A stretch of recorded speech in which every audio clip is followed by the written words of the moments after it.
The Lagan's incredibly important.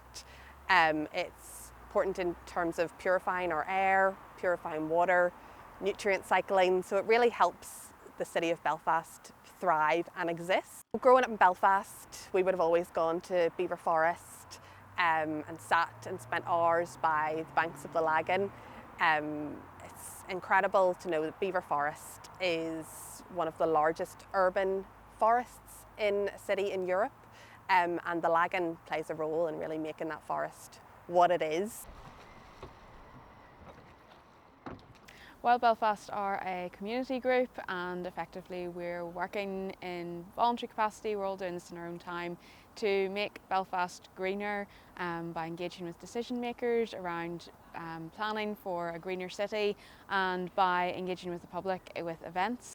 The swifts are much stronger, more direct flyers. Belfast Lough and the River Lagan can often be overlooked, so what we're really wanting to do now is try to engage people as much as possible with what we have in our watery environments. The Lagan is a diverse ecosystem, but it's one that's under a fair bit of strain and has been under strain historically for centuries, whether it's from industrial pollution to now we're experiencing more wastewater related pollution. It's a busy city. Belfast continues to be a growing city, and infrastructure for dealing with wastewater is from the Victorian era. The sewage system isn't really equipped to deal with the number of people that we have in Belfast now, which is why it needs upgraded, and that will be having pressure on the Lagan, especially in wetter conditions when there's more overflow. A recent report from NI Water highlighted that we have 390 million tonnes of wastewater being pumped into the Lagan and into Belfast Lough, and over half of that is untreated sewage. So that is not only really unhealthy for the citizens that live in Belfast, but it's really disrespectful to this incredible environment that flows as the thread of Belfast City. The Lagan comes through County Down and County Antrim to get to here. It forms the county boundary for a lot of its route, and as it weaves through the farmland, it will be carrying some runoff from agricultural sources as well, which will make their way down here. And then there's also just the litter as well that ends up in the river. We don't have a city without our natural environment. Belfast built up around a crossing point between the Lagan and the Farset, and it was all about that natural arterial route through this area. We built up off the marshy grounds around the city. That's why the clock leans, because it was built on marshy ground. We still rely on that natural environment, and we can't survive without it.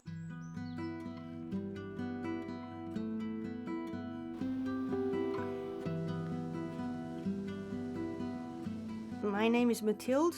I'm a sound artist and a researcher.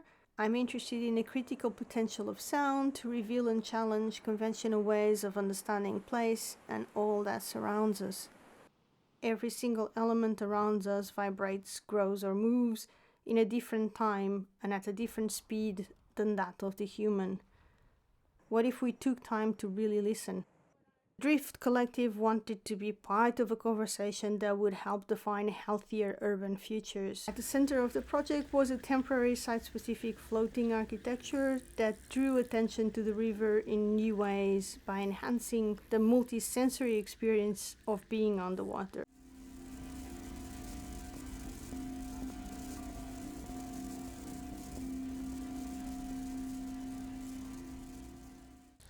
What struck the Drift team more than the exciting things that we could hear, which were actually very few, was what we were no longer able to hear, even with specialized microphones, because the ecosystem keeps shrinking.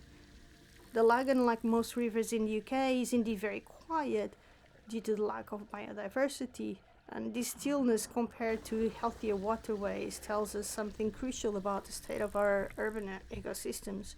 Silence is a warning. Not all is lost when it comes to the Lagan, and we do still have incredible nature and species that use and rely on a healthy Lagan. Certain times of year, you know, in the spring you're going to see ducks with their ducklings, which seems like a really simple thing, but I know whenever you talk to anyone who sees that, It brings them joy. It's a distraction from the day-to-day rush of the city, and it just reminds you of the wider nature that we have going on here. So we're really lucky along the Lagan. We actually have a lot of diverse birds. You're sort of close to the pedestrian bridge at the Big Fish. You've probably seen the tern rafts that are there. Those rafts were installed by Department for Communities, and they're the folks who manage the Lagan Weir down there. Terns are often referred to as sea swallows, so they're sort of smaller and they have a harsher call than the smaller gulls that people might know, like the black-headed gull. Along this whole section you'll also get the black guillemot, which is my favourite bird on the Lagan.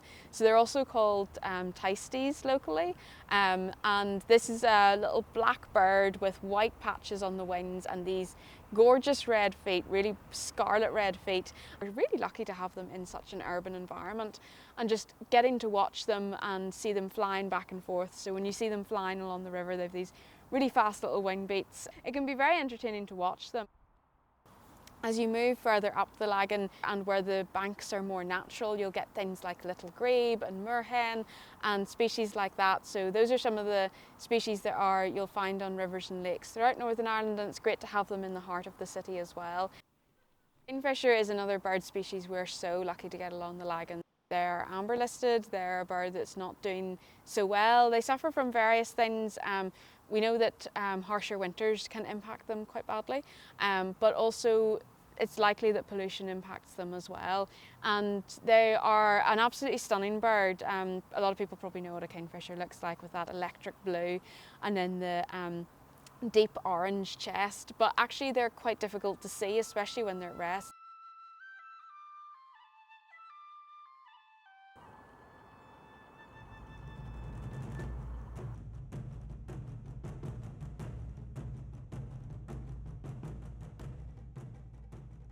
A lot of people don't really realise that around the coasts of Northern Ireland we do have sharks, skates, and in Belfast Lough we still do have spur dog, which is a type of shark, which is really, really cool to think about. But historically we would have had a lot more, and we would have actually had a species called the common skate, which is one of the largest skate species in the world, absolutely huge, about 3 meters wingspan.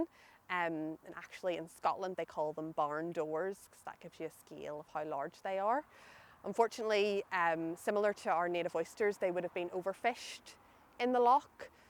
We do still find them in the waters around Northern Ireland, but it just highlights certain areas, and especially the Lagan and Belfast Lough have really witnessed that pressure from human impact a lot more. The native oyster was what's abundant in Belfast Lough. They used to be shipping hazards. You used to have to put them on a map to show so the ships could avoid them. They were like hectares and hectares, 3D reef structures. The project was started after the discovery of native oysters on the shores of Belfast Lough in 2020. It was the first sighting of native oysters within Belfast Lough for over 100 years, following the closure of the fishery in 1903. Our oysters are the European flat oyster or the native oyster. They are sort of rounded in shape. They can grow to be about 20 to 30 centimetres, and then they can live to be about 20 years old. So they do grow quite large, and they can live for a long time.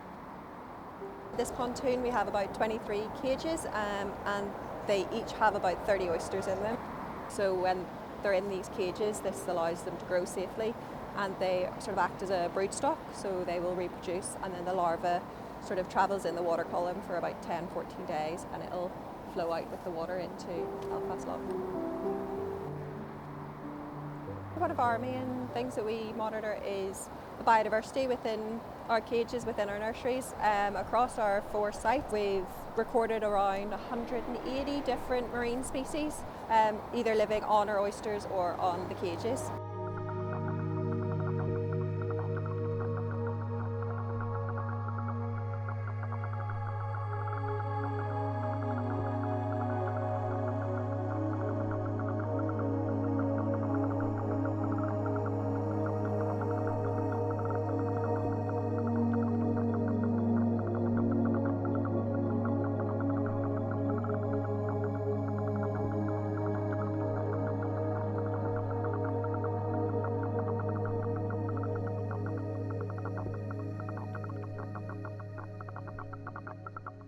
We have our network of nurseries that are all sort of doing their part to sort of repopulate Belfast Lough. Our next step in the project is to do seabed deployment and to sort of scale up the project. Like I said, we've got sort of 700 oysters in nurseries. Some of the nurseries have up to 1,000, but to make a real difference in the loch and to the ecosystem, we're going to need thousands of oysters, tens of thousands of oysters. So the idea is to scale up and do some seabed deployment.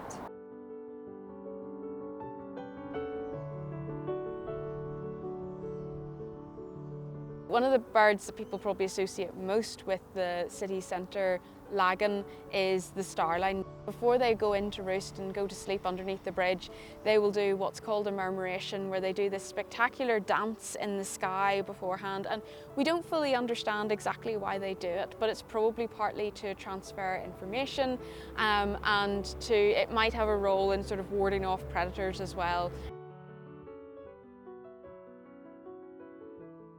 I remember as a child my mum bringing me in to see the starling murmuration when I was quite young, around Christmas time, and standing on the bridge and just watching this incredible, spectacular display of birds weaving around the sky, and then trying to see if you can see a peregrine cutting into the murmuration, and just thinking, this is unbelievable. I couldn't even fathom the number of birds that I was seeing, and the fact that this was in Belfast of all places was just blew my mind and just made me really appreciate the natural spectacle that birds give us. But a lot of people noticed in recent years that the murmuration declined until it almost disappeared entirely.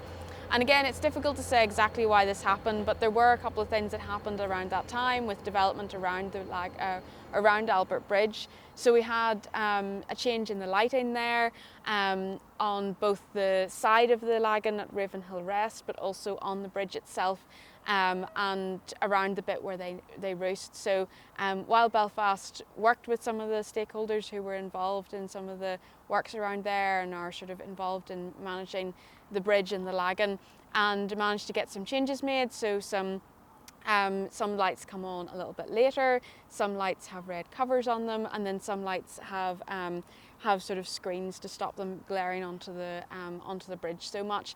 And it's difficult to say conclusively what has had a positive impact and whether it was definitely lighting alone that caused this, but the starling murmuration responded very quickly after that and has returned, which is just amazing. And it shows it's never too late to do something when something is struggling, and a lot of the birds around the Lagan are in decline.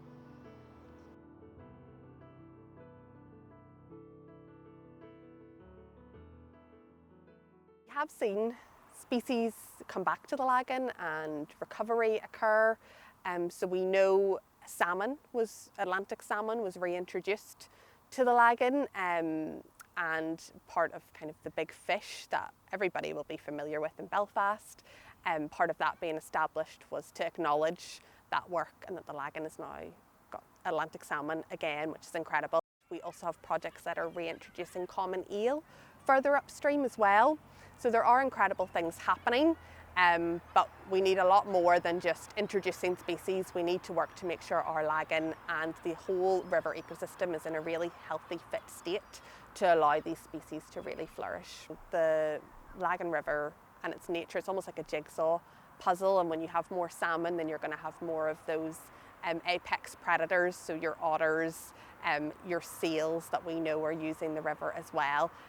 So it's really important part of making the Lagan kind of that healthy, functioning ecosystem. Oyster forms these reefs, so when an oyster spawns, there's larvae goes out into the water column, and then it attaches to another oyster, and they create these 3D structures called oyster reefs. Oyster reefs are really good for filtering water, enhancing biodiversity, and providing habitat for juvenile fish species, which in turn over time could help commercial fish stocks. They also help dissipate sort of wave energy.